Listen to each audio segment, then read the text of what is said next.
वो जमुना जल भरवे जावे, घर में कोई नहीं हो, वही समय हमारा आक्रमण होगो। ठीक है। प्रभावती ने एक दिन बढ़िया मक्खन निकारो और महाराज मक्खन निकाल करके छींके पर टांगो, और वो बालक ने देख लिया, दौड़ करके ठाकुर जी के पास बोले आज भाभी ने मक्खन निकालो, आज ही चलो लाला। बोले हाँ आज चलेंगे।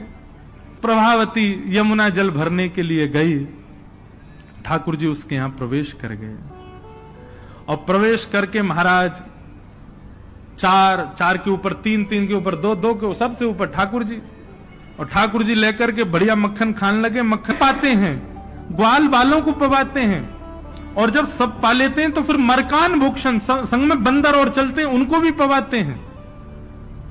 लेकिन प्रभावती के यहां इतना मक्खन था, ठाकुर जी का भी पेट भर गया, ग्वाल बालों का भी भर गया, और सब बंदरों का भी पेट भर गया, लेकिन मक्खन अभी पूरा नहीं हुआ, खत्म नहीं हुआ। ग्वाल बाल बोले लाला मक्खन तो अभी बहुत सारो बच गो। ठाकुर जी बोले ये प्रभावती हमको बड़ी चुनौती दे रही ना, याकू ने मजा तो चका जाए। सो कहा कियो।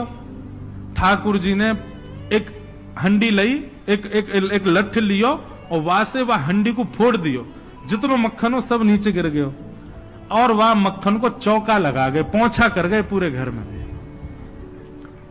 एक कोने पे जाकर के मक्खन रह नहीं जाए कहीं भी, और पूरे में बढ़िया चौका लगा करके, और ठाकुर जी अपने ग्वाल बालों के संग अंधेरे में छुप के खड़े है गए।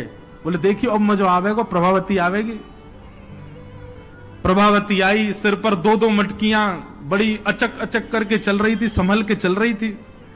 जैसे ही माने द्वार खोलो, और द्वार खोलते ही अपनो पाम भीतर धरो, रिपटी महाराज ऐसी रिपटी सिर में लगी, कमर में लगी, हाथ पाम बाके सब रह गए, और गिरी सो गिरी